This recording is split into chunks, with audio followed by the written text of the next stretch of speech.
Babae ka, malaya. Sa nagdaang International Women's Day, nandito po si Kap Ed para basahin sa ang konteksto. At tulad po ng nabanggit natin, ating tema ngayong gabi ay babae ka, malaya. Ang pandaigdigang araw ng mga kababaihan o International Women's Day ay tao ng pagdiriwang tuwing ika-8 ng Marso. Nagmamarka ng isang napakahalagang araw ang International Women's Day dahil sa hindi kapanipaniwalang mga nagawa ng mga kababaihan. Nagpapataas ng kamalayan at patuloy na isinusulong ang laban para sa karapatan at tunay na pagkakapantay-pantay para sa isang lipunan na walang naiiwanan. Marami sa ating kababaihan ang kasangkot sa ganitong paggunita, hindi lamang para ipagdiwang ang tagumpay, ang mga tagumpay na natamo, kundi para gunitain din ang mga sakripisyo ng mga kababaihan.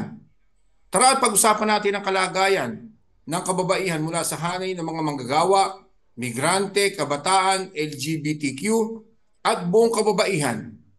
At sa atin pong isa pang parte ng talakayan ngayong gabi ay ang tungkol sa usapin, ang mainit na usapin ng phase out ng jeepney.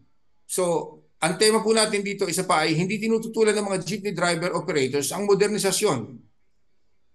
Sino ba naman ang may ayaw noon, lalo na sa usapin ng kaligtasan? Mas pabor sa driver operator ang mas bagong sasakyan dahil mas secure sila at iwas madisgrasya. Gusto nating lahat at nararapat ang maayos at maunlad na sistema ng pampublikong sasakyan. Ang nais lang natin ay modernisasyon na magsisilbi at higit na magsasaalang-alang sa interes ng maliliit na sektor ng lipunan. Isang modernisasyon na pabor sa mga commuters at driver operators. Ang isang malaking katanungan ay kaya ba nilang bumili ng modern minibus na nakakahalaga ng 2.5 million hanggang sa 2.8 million pesos bawat isa? Paano din naman yung mga prangkisa? At kapag hulugan ng modern minibus, may dagdag na interest ito kada taon. Hindi pa kasama dyan ang penalty kapag nahuhuli ng pagbabayad or nahuhuli ng pagbabayad. Paano makakayanan ng mga simpleng driver operator ito? Pagpalagay nating bawal silang magkasakit para tuloy ang kayod upang merong maibayad. May maintenance cost pa. Kaya malabo talaga magkaroon ng modern minibus si manong driver operators. Kaya siguradong ang hawak nito ay malalaking negosyante na may puhunan at kaya magre-resulta ng displacement sa maliliit na operators. Sa ilalim ng malalaking negosyo ay magiging gatasan lamang ito ng tubo sa halip na magiging serbisyo. Kaya hindi nakapagtataka kung tataas ang pamasahe. Puro pahirap ang alam ng gobyernong ito lalo na sa maliliit na sektor ng lipunan.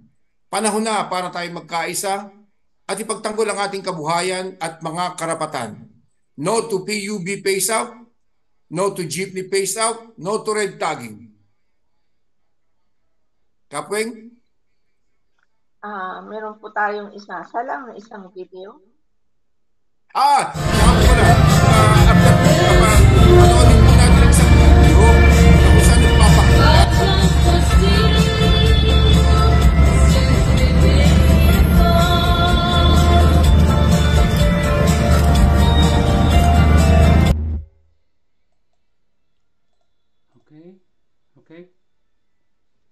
Okay. Kap? Okay, so Okay, bye-bye. Nakikita po natin ang mga kahilingan ng ating mga jeep para sa tinatawag na phase out ng mga jeep.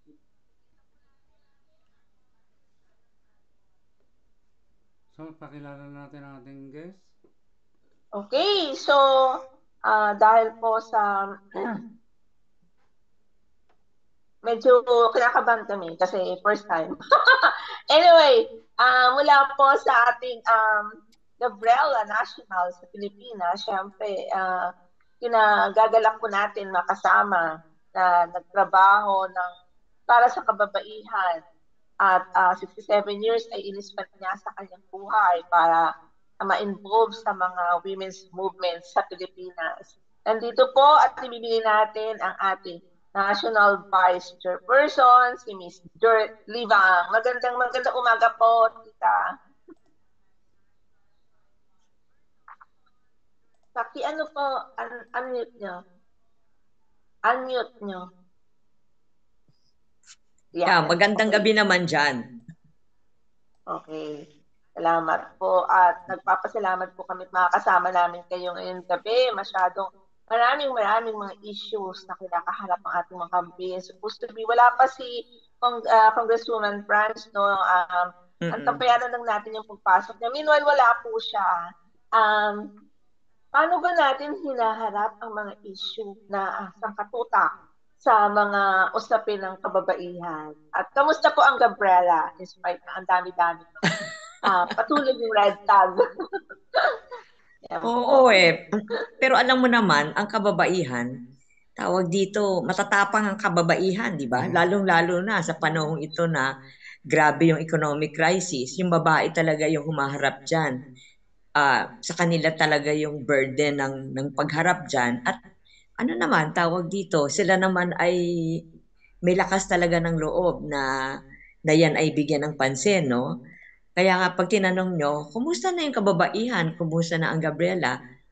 Well, may mga problema, pero yung mga problema naman na yan, hindi yan ano tawag dito? Hindi yan nagiging dahilan para hindi kumilos ang kababaihan, hindi yan nagpapahina ng loob. In fact nga, nagpapalakas siya ng loob, no? Surprisingly, despite doon sa red tagging, ngayong month of March, which is Women's Month, ang dami namin na nakukuha ng mga imbitasyon na magsalita, magbigay ng pag-aaral, at saka marami rin kaming pag nag-imbita kami sa ilang mga forum, no, mga round table discussion, ang daming dumarating.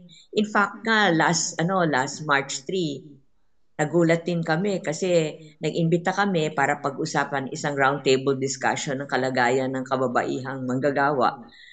Yung mga groups na hindi usually na sumasagot, tumutugon, dumating sila, no, nagpadala sila ng representative. So kung yun yung batayan, kita natin na nagtatribe din talaga ang Gabriela. At dahil siguro, at nakikita ko na dahil yan talaga sa nakikita nila na consistent na pagkilos ng kababaihan, nakikita nila yung determinadong pagkilos ng kababaihan para baguhin yung kanilang kalagayan.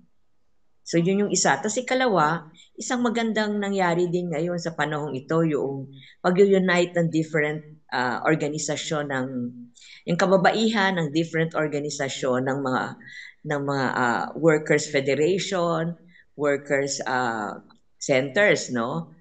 Nagsama-sama ang women ng FFW, ng KMU, ng PS Link, no? Yung PS Link kasi yan yung isa pang other than Courage, yun pa yung isang organisasyon ng mga public sector workers, no? Yung PM, no? Yung Partido Manggagawa, at saka just recently nung tawag dito nung sineselebrate namin yung March 8. March 8 na ba dyan? March 8 na dyan, di ba? Nung sineselebrate namin yung March 8. Oo, tapos na. Nung sineselebrate namin yung March 8, pumasok din yung BMP, no? So, parang kaya nga tawag nila, at kasama doon ang Gabriela, kasi ang Gabriela yung isa talaga sa nag-facilitate ng their coming together. Tawag nila Women Workers United. At nung panahon ng pagkilos, Women Workers United, sabi nila, will never be defeated. So, yun ang spirit, no? Spirit ng kababaihan sa panahong ito. So, kaya nga naisip ko, sabi ko, wow, parang noong 1984. Noong nga palang 1984, nakasama ako doon, nung itayo yung Gabriela. 1983, no? Nung nagsisimula itayo yung Gabriela. Nakasama ko bilang volunteer, no? Doon sa pag-organize ng mga pagkilos. Yun yung October 2028 na 10,000 women ang lumabas, humugo sa kalsada para ipaabot sa mamamayan yung pagtutol nila sa pananatili nung diktador na si Marcos, no? Ganyan din nagsimula yan mga women's groups nagsama-sama, at saka nung makitang successful yung pagkilos ng October 28, nag-decide na ba't hindi na lang natin itayo yung alyansa. So March 10-11, March 10-12 nagkaroon yun ang founding Congress ng Gabriela 1984, no?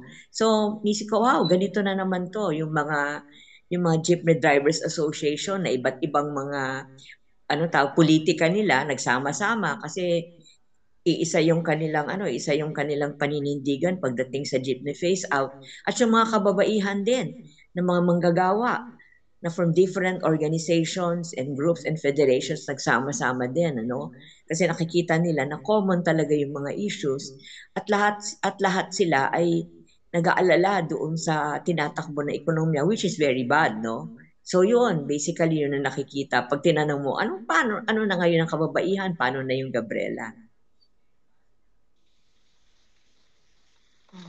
Yan.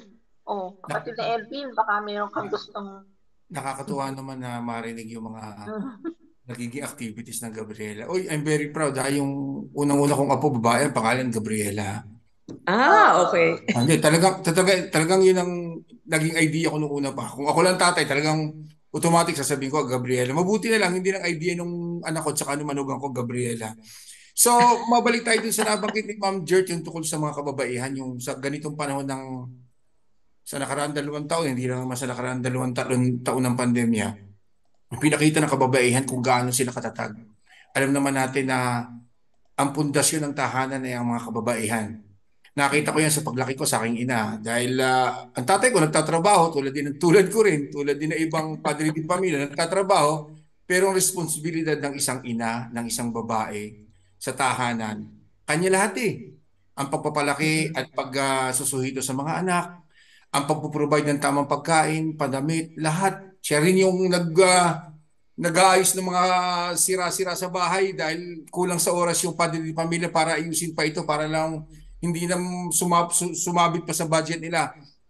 Nakakatuwa na since ilang taon na po ang ating International Women's Day?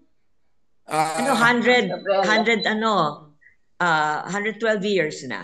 112 years. Pero matagal ng panahon. Pero alam ko na dahil may Gabriela at mayroon pang maraming iba't ibang organisasyon ng kababaihan sa buong mundo, at sa patuloy na sa pagkilala at ng ating International Women's Day, magkakaroon pa tayo ng mas matatag na pundasyon para ang pagkakapantay-pantay sa babae, sa kalalakihan at sa lipunan ay makamit natin sa darating na panahon. Ito pong nakaraang 2 taon, Ma'am Jet, anong masasabi ninyo? Ito pong nakaraang 6 na taon ng gobyerno ni Duterte, alam naman natin kung paano binalahura niya, di ba? yung katauhan ng ating mga kababaihan, di ba? Kung ano-ano malalaswa, mga immoral at saka mga downgraded na pananalita ang sinabi niya sa mga kababaihan natin. Alam ko na marami na nahimik lamang, pero alam ko na ang Gabriela nanguna sa paglaban dito sa mga ganitong karumaldumal. May kukonsider natin karumaldumal na pagnagawain dahil ito mismong babae na, di ba? Alam naman natin kung paano niya binaboy ang katauhan ng mga kababaihan natin. So, paano po sa nakaraang 6 na taon at sa mga kasalukuyang sitwasyon, paano po kumikilos ang Gabriela para muli nating mapalakas yung moral ng mga kababaihan dahil sa ginawang ito sa nakaraang 6 na taon ng gobyerno ni Duterte? Alam mo, hindi kami tumitigil sa pagbibigay ng mga pag-aaral sa community, sa mga chapters, and even sa mga chapters abroad namin. So meron kaming tinatawag na PLB, Paaralang Lorena Barros, na kung saan merong curriculum ito. Hindi naman siya paaralan na physical, pero may curriculum siya kung saan doon maraming mga courses, like orientation on violence against women, basic women's orientation o batayang kurso ng kababaihang Pilipino at marami pang iba na nakabilang yan dun sa mga pag-aaral na ginagawa. At yung maski na yung paglalabas ng mga statements, hindi yun talaga tinatantanan. Kilala naman talaga yung Gabriela diyan sa hindi tumatahimik pag may nangyayari. Very misogynist talaga yung dating presidente. At dahil din nga sa misogyny niya, marami doon sa mga nasa katungkulan din, nakita mo na misogynist din sila at hard pala, Noong nung nagsasalita yung presidente na siyang pinakamataas na opisyalis ng bansa, kaugnay ng kababaihan, sila din bigla na lamang nagsasalita din, ano. So, 'yun ang ibagay na talagang gumagawa ng paraan ng Gabriela para yung mga bagay na yan ay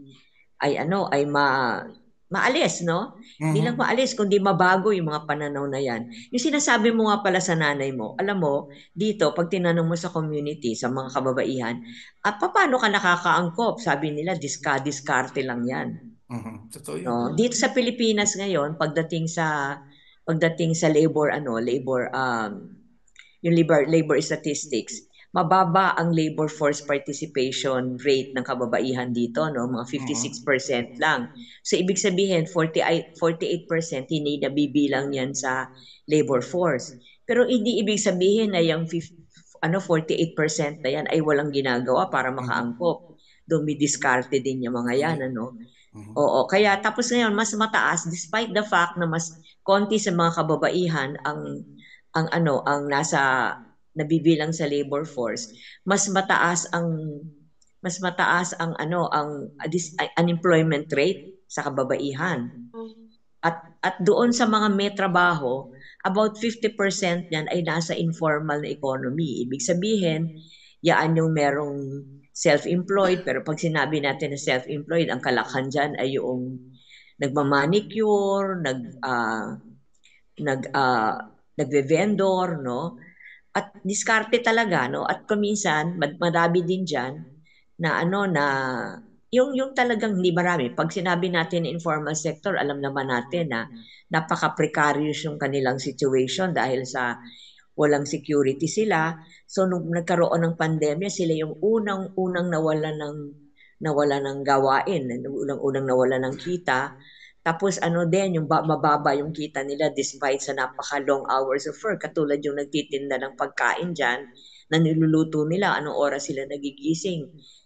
By the time ngayong oras na ganito, kasi magfa-5 na dito sa Pilipinas na sila, nagluluto na sila para makapaglabas sila ng pagkain ng 6:30 para doon sa mga pumapasok ng mga manggagawa, no? Tapos wala silang zero ang kanilang benepisyo. Wala silang GSI, SSS at lahat-lahat pa. At saka sila, yung very yung kanilang working situation, kalagayan sa paggawa, grabe. Yung mga vendors, takbo ng takbo yan. Ibig sabihin, pag nakakita ng law enforcement agent, babalutin na niya yung kanilang tinda para lumipat sa iba kasi tiyak na sila ay uhulihin, ano? So ganun yung buhay ng marami sa mga kababaihang may trabaho. At kabilang yan doon sa nais na bigyan ng pansin ng Gabriela dahil nakikita nga na informal sector sila, wala silang anything, wala silang any benefits at sila pa rin yung vulnerable sa violence, no? So lahat ng yan concern talaga ng kababaihan. So sinasabi mo nga maski na yung mga kababaihan na nasa bahay pero hindi lang sila nasa bahay. Pag sinabi mong diskarte, yan yung mga pagmalamig ang panahon, magluluto yan ng barbecue. Pag napasok na yung kanilang anak sa school, magluluto na yan, pagtitinda nila, tapos kukunin nila yung anak nila sa school, papakain nila, paghapon, magtitinda na naman yan, pag mainit ang panahon, pag summer, halo-halo naman yan. So nakakaisip sila ng iba't ibang pamamaraan para makaangkop, no? At isa pa pala, sa statistics ngayon pagdating sa wage and salary workers, ibig sabihin yung mga kababaihan na merong sahod, kalakhan dyan, mga halos 10% ng wage and salary workers na babae ay actually mga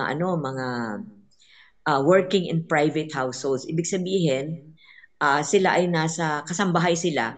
At alam naman natin pag kasambahay, hindi talaga ganun yung tenure nila, hindi ganun katiyak yan. Kasi pag nagalit yung kanilang amo, maari silang paalisin within 3 months, no? Sabihin sa kanila na umuwi ka na, ayaw na namin ng serbisyo mo. So, parang in a way, nasa informal informal economy din sila, mababa ang sahod nila, grabe ang long hours of work nila, at anytime pwede silang paalisin ng kanilang mga amo, no?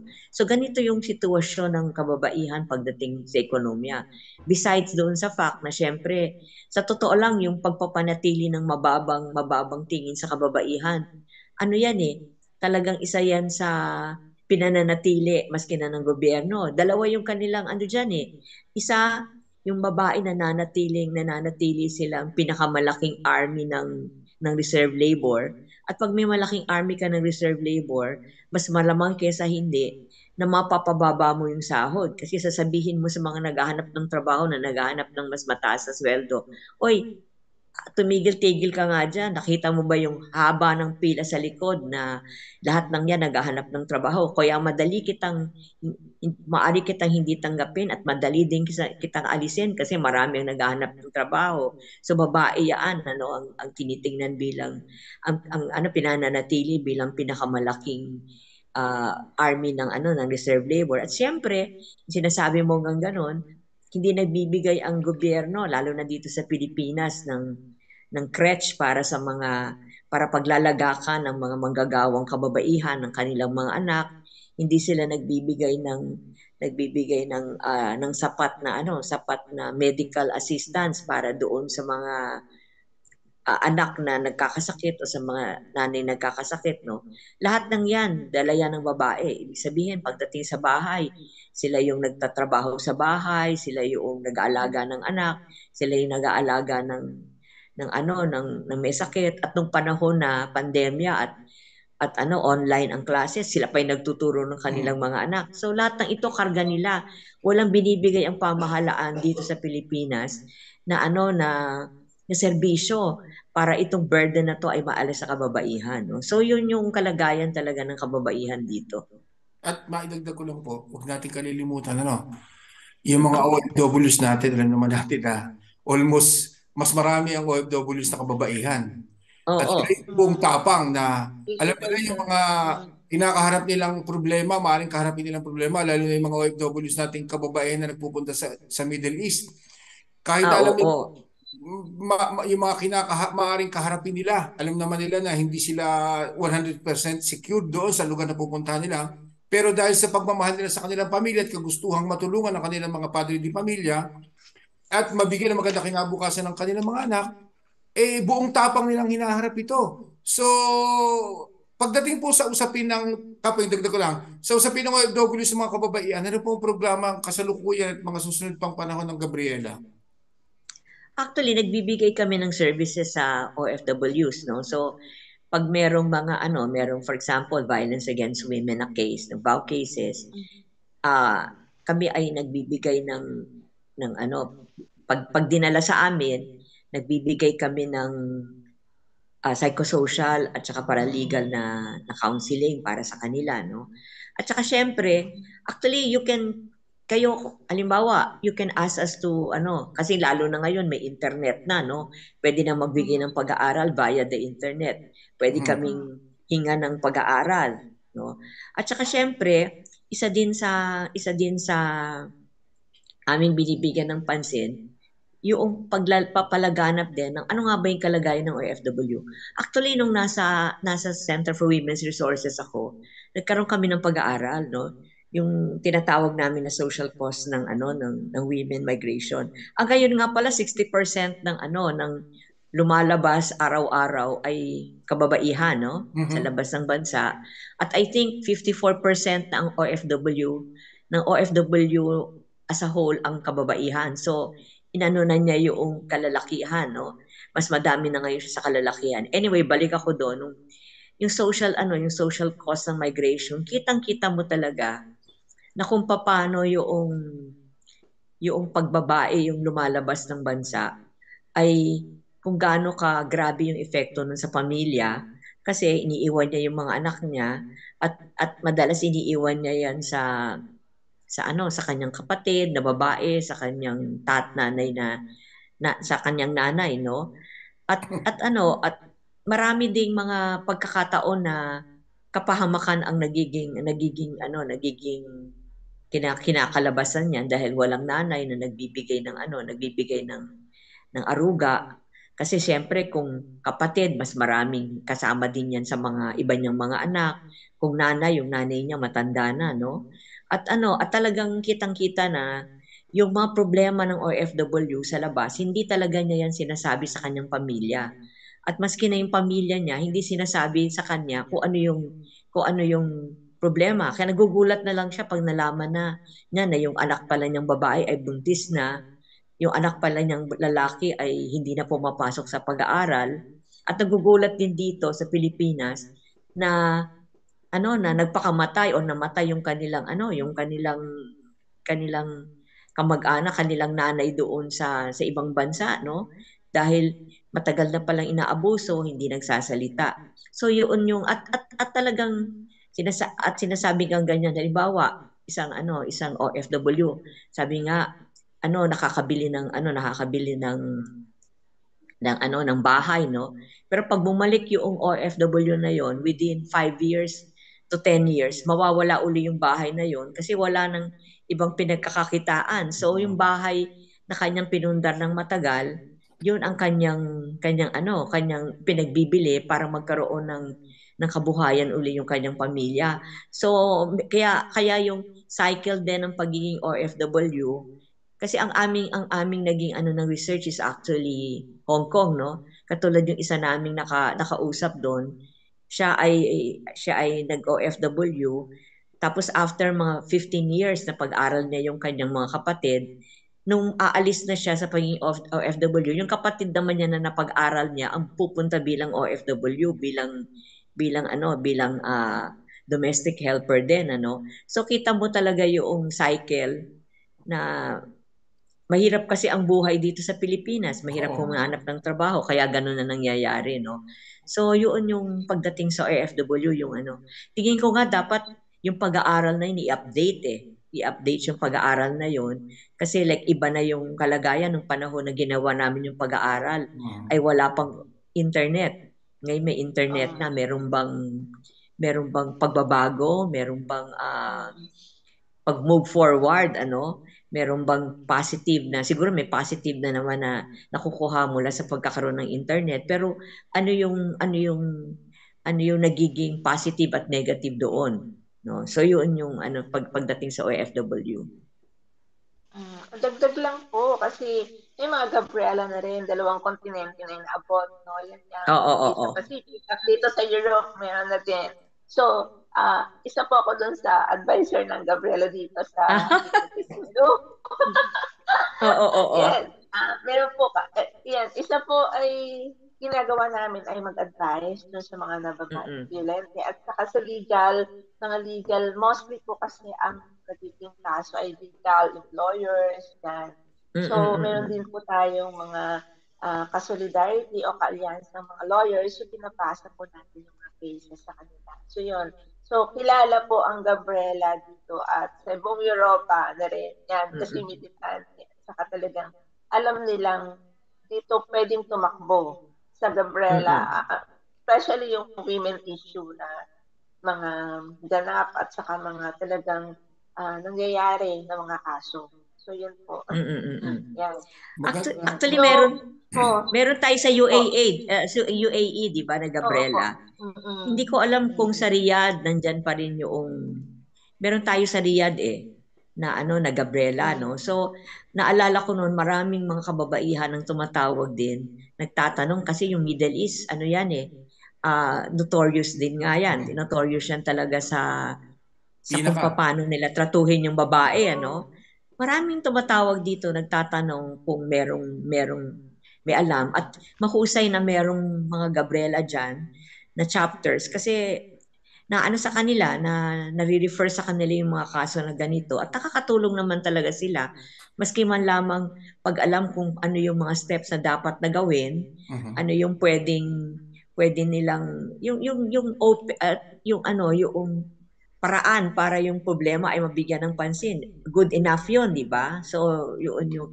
At saka nasa USA na ngayon ang Gabriela, nasa North America, meron tayong chapter sa Canada at saka sa US, no? Dito, ang pinakamalaking chapter natin sa Asia is actually Hong Kong. Tapos dyan sa Europe, marami na rin Gabriela chapters yan, di ba? Sa UK meron, di ba? Na-interview natin. UK, meron sa London, oo. Meron siya sa London, oo. Maganda po yung maidugtong ko lang yung tungkol sa nasabi niyo mga pagbibigay aral, pagbibigay informasyon sa ating mga nagbabalik na OFWs kasi sabi niyo binigay ng example yung after 5 years na siya manatili sa Pilipinas, papipilitang ibenta uli yung bahay tapos isang kapamilya muli mag-a-abroad ano. Kasi nga alam naman natin na kung aasahan lang natin ng gobyerno tulad din ng mga nakaraang gobyerno na bigyang proteksyon yung ating mga balikbayan OFWs lalo na yung mga kababaihan wala eh. Kita naman natin puro salita lamang natin narinig. So mabuti nandiyan ang Gabriela at iba pang organisasyon na patuloy at walang humpay na nagbibigay ng tulong at saka pagbibigay ng edukasyon at aral sa ating mga kababayan kung papaano yung buhay balikbayan, kung paano nila iko-cope up ito, kung paano nila haharapin yung kanilang panibagong pagharap sa buhay. So, sa ngayon pong panahon na ito, ano po yung mga programang kinakaharap ng Gabriela sa mga balik OFWs na kababaihan natin, mga kababayan nating Pilipina? Actually, yung isa dyan, yung pag-organize pa rin sa kanila, no? Maari silang ma-organize bilang Gabriela. At saka ang migrante nga pala, yung women committee ng migrante ay bahagi ng Gabriela. So, ibig sabihin yan, kung bahagi ng Gabriela, meron talagang mga joint na mga projects o kaya yung mga services ng Gabriela na extend diyan sa mga taga-migrante, no? At kabilang diyan, syempre yung mga joint mga forum, no, on ano yung sitwasyon, ano yung pwedeng gawin dito, mga joint din ng mga pag-aaral tungkol sa ano yung kalagayan ng kababaihan, paano ka makakaangkop. At syempre, welcome yung mga bumabalik na OFW sa different chapters ng Gabriela. Maaring pumasok sila bilang members din ng Gabriela. At pag naging member sila, marami talagang kasi alam naman natin, yun lang naman sama-samang pagkikilos talaga yung ating kapangyarihan, no? Doon ang gagaling yung kapangyarihan natin bilang ordinaryong mamamayan. Di makakasama sila sa pagkilos ng Gabriela at makakasama din sila doon sa kung ano man yung mga programs na yung bawat chapter ay ginagawa para doon sa welfare din ng mga kababaihan. Ang Gabriela kasi maraming besides ng advocacy, besides sa kampanya, meron yang para sa counseling para sa OFW para sa mga BAW victims, para sa mga human rights victims. Meron din itong labor and women in labor, ibig sabihin nagbibigay din ng serbisyo para sa mga manggagawang kababaihan yan. Tapos meron din siyang relief and rehabilitation.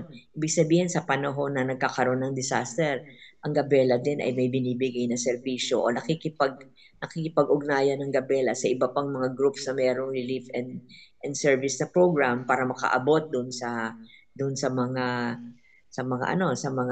na biktima, no? At isang feature ng pagbibigay ng relief mission ng Gabriela, yung tinatawag namin na trauma counseling o kaya yung group counseling doon sa mga na-trauma, whether yan ay babae o kaya mga bata.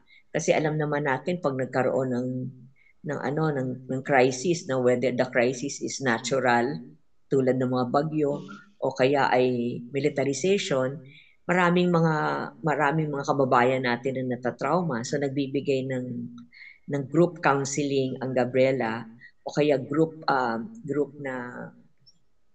isang programa para ma-overcome nila o kaya masabi nila yung kanilang mga traumatic experience sa mabigyan ng pansin kung paano sila tutulungan pagdating doon sa traumatic experience na yun. So ito yung mga mga binibigay namin na serbisyo, no?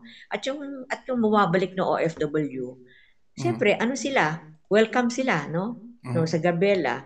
At sabi ko nga gano'n dahil bahagi rin ang migrante sa Gabriela, makukuha din nila yung mga yung mga programs sa ito via yung Migrante Women's Committee, no? Okay. So meron po dito sa like FB na malapit on Lita. Ano po ang magiging kalagayan o epekto sa hanay ng kababaihan? Ang tsa ng gobyerno ni Marcos Jr. Meron nagtanong dito sa mga comment section po. Okay. Ang kabilang kasi sa tsa ni Marcos Jr. ay yung pagbubukas sa ekonomiya natin sa foreign 100% foreign ownership ng companies, no. At alam natin napakalaking pag pinag-usapan kasi natin yung kalagayan ng kababaihan, dapat babalikan natin ano nga ba yung mga pulisiya ng gobyerno na nagiging dahilan kung bakit gumagrabe yung kahirapan. At isa dyan yung pagbuyangyang natin ng ekonomiya natin doon sa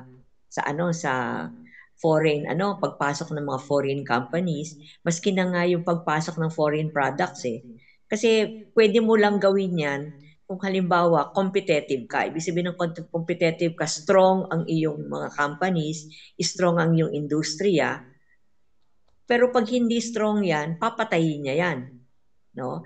Kaya pag sinabi natin na 100% na pagpasok, nakakatakot yan. Ibig sabihin, anong industriya ang matitira sa atin? Yung mga konting-konting industriya natin.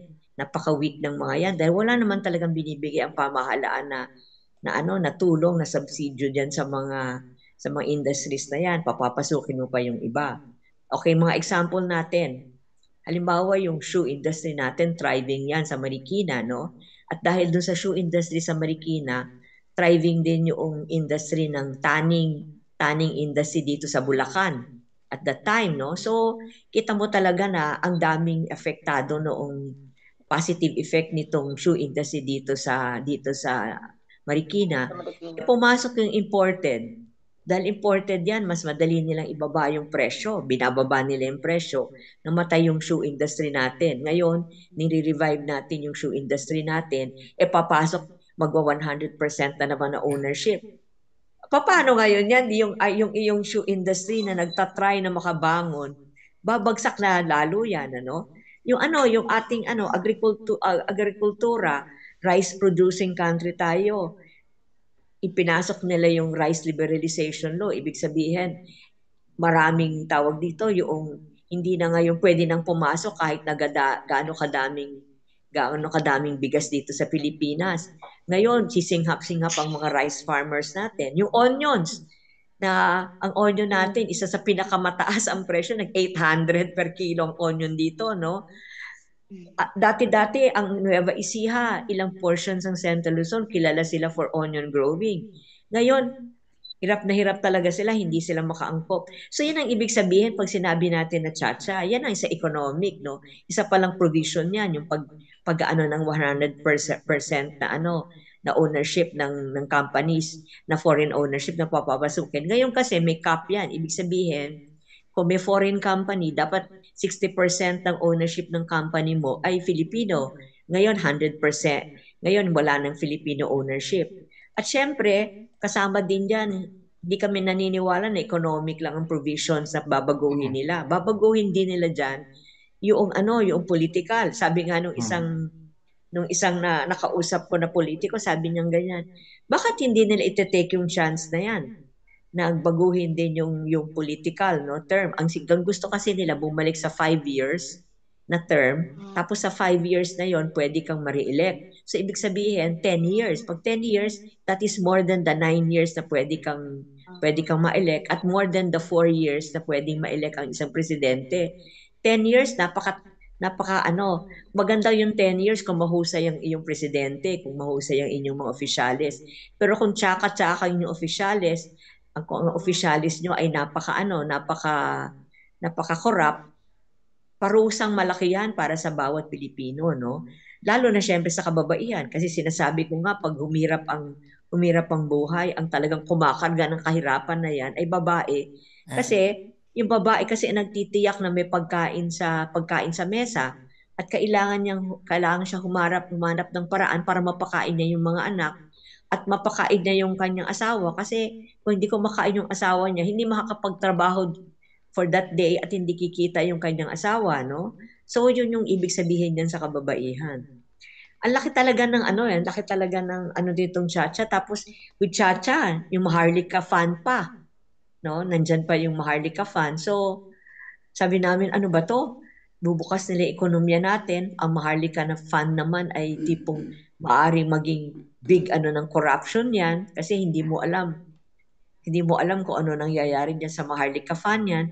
Tapos yung Maharlika Fund, wala naman tayong any extra wealth, no? O lagi nga tayong umuutang para makaangkop. Lagi nga umuutang ang gobyerno para makaangkop, para yung mga programa niya ay maisakatuparan niya. So saan sila kukuha ng wealth ng wealth, extra wealth para maipasok diyan sa Maharlika Fund na yan. So ang dami talagang mga dapat nabigyan ng pansin. At I think, pag sinabi natin na Chacha, konektado din yan sa Maharlika Fund kasi ibig sabihin ay yung foreign investments, no? Pagpapapasok yan ng walang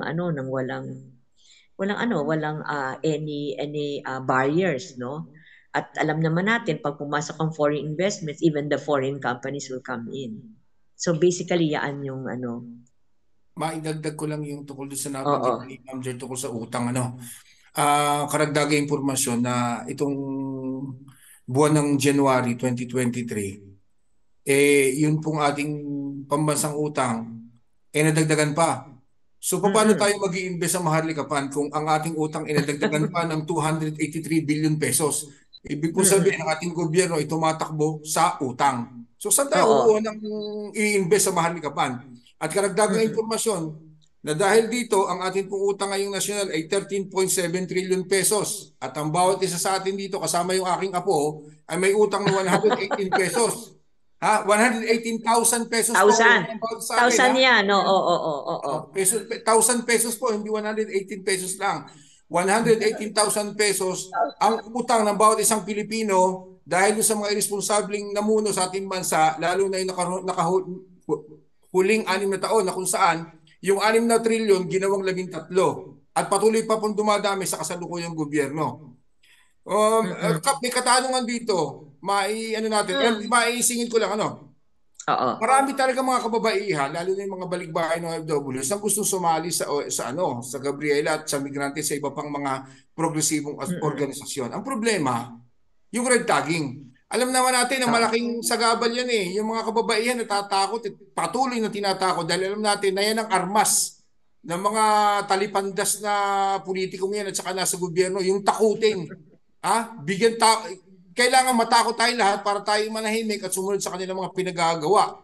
So, maiba po tayo. Ano po ang posisyon ng Gabriela sa No to Jeepney Phase Out, ma'am? Ano namin yan? Kami ay sumusuporta dyan. In fact, kung titingnan mo nga yung maraming mga nasa news kaugnay niyan kita mo lagi yung Gabriela flag at saka yung women sign na nakalagay no to jeepney phase out, no? At kabilang kami talaga sa tumao dun sa mga kampuhan kasi maraming kampuhan yan everywhere Tumao kami dun sa kampuhan at kami yung nagbibigay din ng pagkain sa mga lugar na yan o kaya nagre-raise talaga ng resources para mapakain yung mga jeepney drivers. 100% behind kami dun sa jeepney drivers. Kasi sabi nga yung mga middle class, sabihin nilang ganyan, sympathetic. Okay, sympathetic sila, nagbibigay sila ng pera. Pero yung mga ordinaryong mga mamamayan na everyday ay sumasakay sa jeepney, yan yung cheapest pinakamura yan na public transport. Pinaka-accessible, ibig sabihin lalabas ka lang sakali makakakita ka na. Sinasabi nila pag yan modernize in the way na gusto nila i-modernize, na yung bibili ka ng 2.5 million hanggang 2.8 million na bagong na modern jeep na modern na public vehicle, tataas daw ng 3 times ang pamasahe, which is about kung 12 ngayon. Yung 12 nga, nahihirapan na yung marami. Yung 12 nga, lumalakad na yung maraming mga kababaihan pag namamalengke. Kahit na pabalik, kahit na mabigat yung kanilang dala dahil ang 12 pesos ay 12 pesos. Paano pa kung magiging 36 yan? Maski na 25 pesos. Ang laking yan sa bulsa, ha? Sa panahong ito na hindi makaangkop yung sweldo. Kasi yung sweldo ngayon, maski ng mga manggagawang regular, ay nakapako siya. Nakapako siya sa minimum, no? Dito sa Maynila, 570 ang pesos ang minimum wage. Ang family living wage is 1,161. Ibig sabihin, yung 570 pesos na yan ay only 49% ng kailangan mo para mabuhay. Yung 1,161, data pa yan ng February or ano pa nga, no? December tumataas, no? Last January 5.7 8.7% ang inflation. Ngayon 8.6%. So ibig sabihin taas na taas ng presyo, hindi na makaangkap yung mga sweldo, lalo na yung minimum wage. Paano pa yan pag nawalan ka ng public transportation na cheap? Paano ka pa makakaangkop? Ibig sabihin, malaking portion ng nakukuha mo na mababa mong sweldo ay papasok na ngayon doon sa transportation mo. Mahirap, di ba? Napakahirap ng ganyang kalagayan. So kami talaga, 100% kami behind the drivers doon sa pagsasabi nila na sa kanilang panawagan, no to jeepney phase out. At maganda kanina, ninyo, tawag dito kayo, niliwanag ninyo na hindi naman against modernization itong mga jeepney drivers na ito. Ang sinasabi lang nila, dapat yung modernization ay angkop dun sa pangangailangan at binibigyan ng pansin yung kalagayan ng maraming mga operators at saka jeepney drivers, no? Kaya nga, welcome na meron. Ang saraw ata na kapag nakapaggawa siya ng isang jeepney na within the standards na hinihingi, na hindi polluting, na et cetera, no? 1.2, ma'am. 1.2. At saka, they're giving about 300,000 something para doon sa subsidy daw para sa pagbili ng mga modern jeep. Kung ginagawa ba naman nila ay ginagamit nila yon bilang subsidy sa mga jeepney na pwede pang ilakad, no?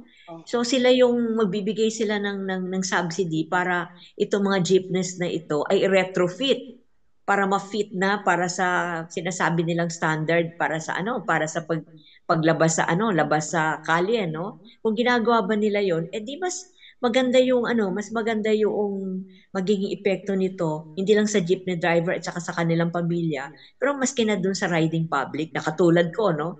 Nagpa-public lang ako sa aking pagpasok sa aking gawain, no? So, yun, pero hindi na naiisip yun Sabi nga ng mga tao, yan namang mga yan kasi hindi naman yan nagpa-public transport kaya hindi nila alam. Tanungin mo nga sa kanila magkano ang minimum na pasahe ngayon, baka hindi nila alam kung magkano ang minimum na pasahe. Dahil hindi naman sila nag-jeep at all, no? Yun yung maidagdag na natin, ang bilang po ng jeepney na umiikot sa buong kapuluan ng Pilipinas is 158,000 jeepneys. So, i-times 4 po natin yan bawat isang membro ng pamilya. Ang apektado rito, more or less, milyong Pilipino, ha? Milyong Pilipino. Milyong Pilipino po, hindi biro ito. At milyong mananakay na ordinaryong mamamayan na apektado din. Bukod pa po yun, ha? Bukod pa po yun. Oo, at tumataas ang minimum na pasahe, no? Kapweng?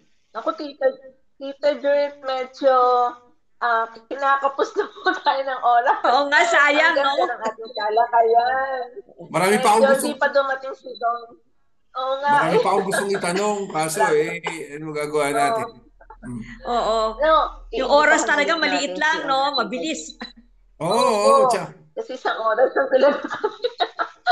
Naku, maraming salamat. Anyway po, para sa huling mensahe, gusto naman po namin ang daming tanong dun sa mga comment section. Sige. Tita, magbigay kayo ng inyong mensahe para sa mga nakikinig at sa mga kababayan natin. International Working Women's Day month ito, sabihin, Women's Month ang Marso, no?